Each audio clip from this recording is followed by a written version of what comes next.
السلام علیکم ورحمۃ اللہ وبرکاتہ۔ وعلیکم شیخ، میں نے آپ السلام۔ کی ایک ویڈیو دیکھی تھی جس پہ آپ نے فجر اور مغرب بعد 10 مرتبہ لا الہ الا اللہ کو بدعت کہا تھا، تو کیا آپ میں نے مجھے، بدعت میری نہیں آپ سے کہا ہے۔ گزارش ہے کہ آپ مجھے کیا اس کی دلیل بھیج سکتے ہیں، مطلب تخریج اور صفحہ کا فوٹو؟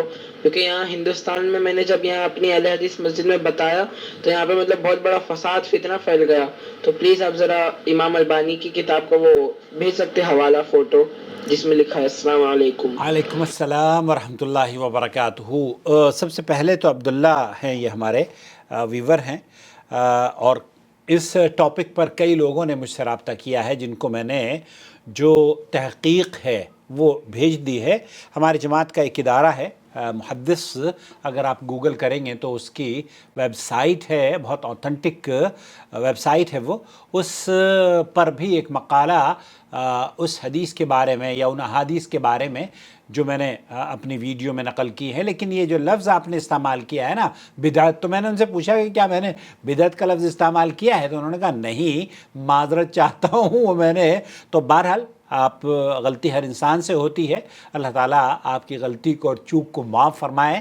میں نے ایسا کوئی لفظ استعمال نہیں کیا ہے، البتہ آج آپ کی خدمت میں، اگر آپ نے وہ ویڈیو نہیں دیکھی ہے تو پلیز دیکھ لیجئے، اور اس کی ڈسکرپشن باکس میں وہ تمام تفاصیل جو بھائی کو مطلوب ہے وہ میں وہاں پر لکھ چکا ہوں، اس کو آپ دیکھ لیں گے اور پڑھ لیں گے تو انشاءاللہ اطمینان ہو جائے گا کہ ہمارا مقصد آپ تک صحیح احادیث کو پہنچانا ہے۔ یہاں اس ویڈیو میں آپ کی خدمت میں پیش کرنا چاہتا ہوں وہ لمحات لا الہ الا اللہ کہنا مستحب ہے۔ اس کائنات میں سب سے عظیم کلمہ کلمہ توحید ہے، کیونکہ عقیدہ توحید کی وجہ سے ہی مخلوق پیدا کی گئی، رسولوں کو بھیجا گیا، کتابیں نازل کی گئیں۔ توحید ہی کلمہ تقوی ہے، دین کی بنیاد اور ایمان کا بنیادی رکن ہے۔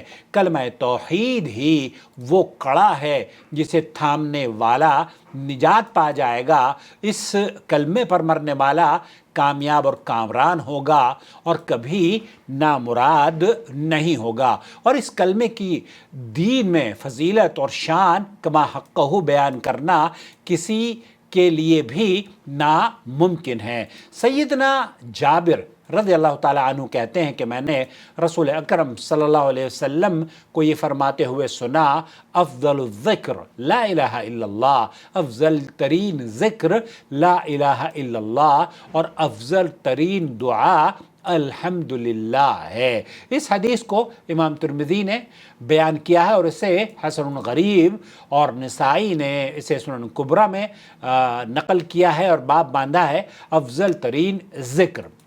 صحیح ابن حبان اور شیخ البانی رحمۃ اللہ علیہ نے اس حدیث کو صحیح اور حسن قرار دیا ہے، صحیح ترمذی میں نقل کیا ہے اور اسے حسن قرار دیا۔ مولانا مبارک پوری رحمۃ اللہ علیہ فرماتے ہیں کہ اس کلمے کی اتنی شان اس لیے ہے کہ یہ کلمہ توحید ہے، اور توحید کے برابر کوئی چیز نہیں ہے، کیونکہ عقیدہ توحید ہی ایمان و کفر کے درمیان تفریق کرتا ہے۔ نیز اس کلمے کی بنا پر انسان کا دل اللہ تعالیٰ کے قریب ترین ہو جاتا ہے۔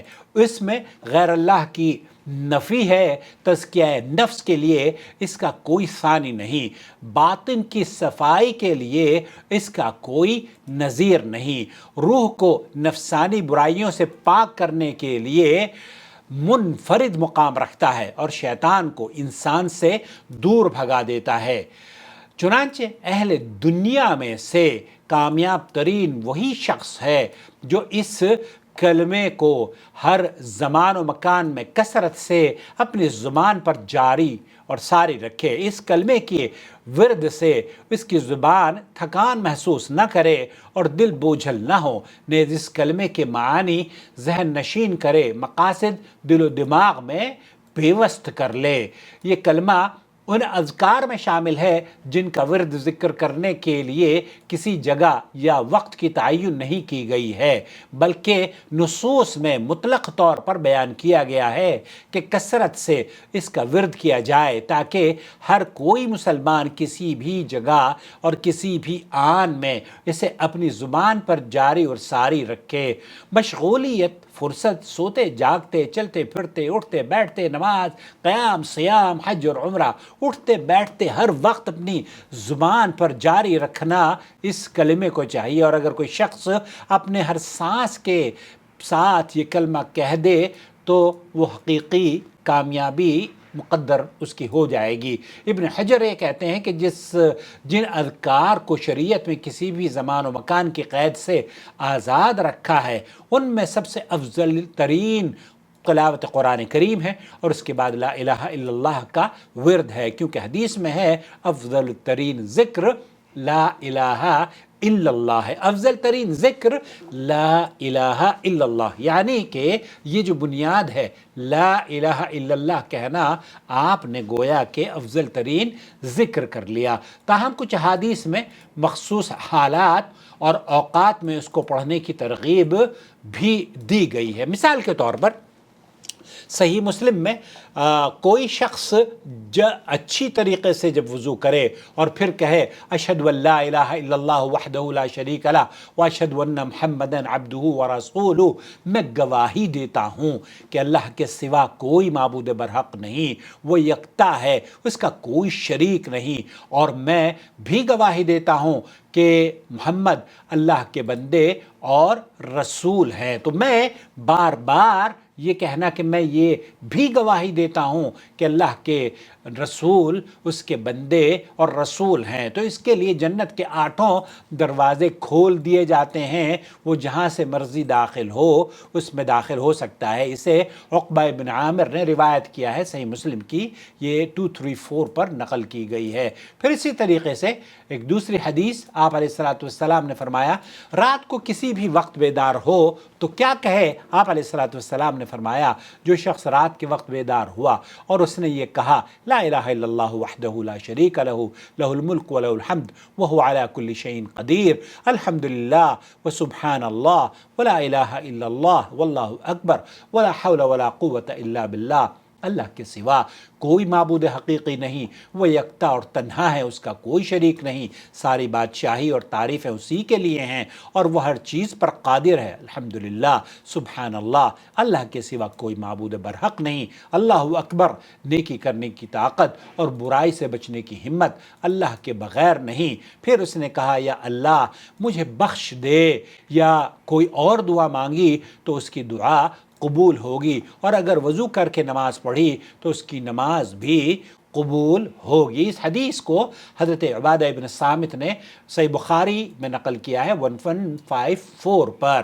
اسی طریقے سے صبح کے وقت رسول اکرم صلی اللہ علیہ وسلم کا فرمان ہے جو شخص ایک دن میں 100 بار لا الہ الا اللہ وحدہ لا شریک لہ لہ الملک ولہ الحمد وہو علی کل شیء قدیر، اللہ کے سوا کوئی معبود حقیقی نہیں، وہ اکیلا ہے، اس کا کوئی شریک نہیں، اس کی بادشاہی ہے اور اسی کے لیے تعریفیں ہیں اور وہ ہر چیز پر قادر ہے، تو اس کے لیے یہ کلمات 10 غلام کرنے کے برابر ہوں گے، 10 غلام آزاد کرنے کے برابر ہوں گے.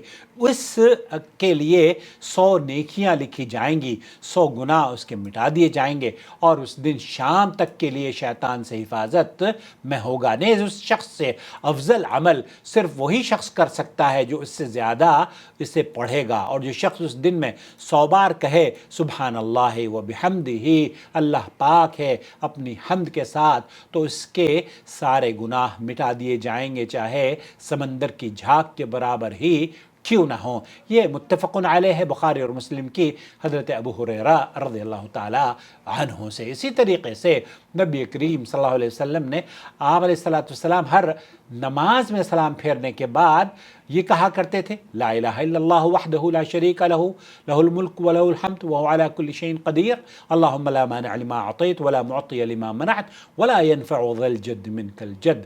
اللہ کے سوا کوئی معبود حقیقی نہیں، وہ اکیلا ہے، اس کا کوئی شریک نہیں، اسی کی بادشاہی ہے اور اسی کے لیے تعریفیں ہیں اور وہ ہر چیز پر قادر ہے. یا اللہ جو تو عطا کر دے اسے کوئی روکنے والا نہیں، اور جسے تو روک دے وہ کوئی عطا کر نہیں کر سکتا، اور کسی بڑے کی بڑائی تیرے مقابلے میں کوئی فائدہ نہیں دے سکتی. اسے بخاری اور مسلم نے نقل کیا ہے. اسی طریقے سے تنگی اور مشکل وقت میں بھی لا الہ الا اللہ العظیم الحلیم، لا الہ الا اللہ رب السماوات والارض ورب العرش العظیم، یہ کلمات پڑھنے اللہ کے رسول صلی اللہ علیہ وسلم سے ثابت ہیں کہ اللہ کے سوا کوئی حقیقی معبود نہیں، وہی عظمت والا اور بردبار ہے، اللہ کے سوا کوئی حقیقی معبود نہیں، وہی آسمانوں اور زمین کا مالک اور رب ہے، وہی عرش عظیم کا پروردگار ہے۔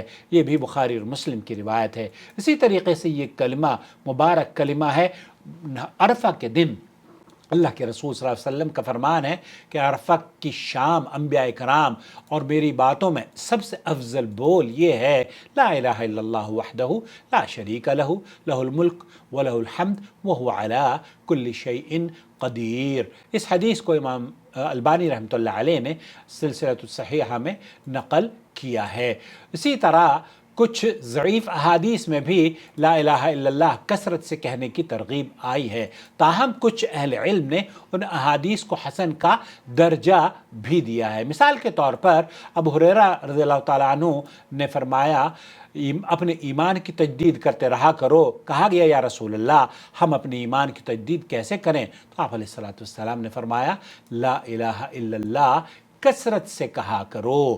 اسی طریقے سے حضرت ابو ہریرہ رضی اللہ تعالیٰ عنہ نبی کریم صلی اللہ علیہ وسلم نے فرمایا کثرت سے لا الہ الا اللہ کی گواہی دیا کرو، اس سے قبل کہ تمہارے درمیان اس گواہی کے درمیان کوئی رکاوٹ کھڑی ہو جائے۔ اس سے بھی سلسلۃ الصحیحہ میں علامہ البانی نے حسن قرار دیا ہے۔ یہاں جو چند مواقع لمحات یا وہ ذکر آپ کی خدمت میں پیش کیا ہے جسے لا الہ الا اللہ، جیسے کہ آپ نے تھم نیل میں ہمارے دیکھ لیا ہوگا، تو یہ جو مجرد کلمہ ہے یہ بڑا عظیم کلمہ ہے۔ لا الہ الا اللہ کہنے کی عادت ڈال لیجئے۔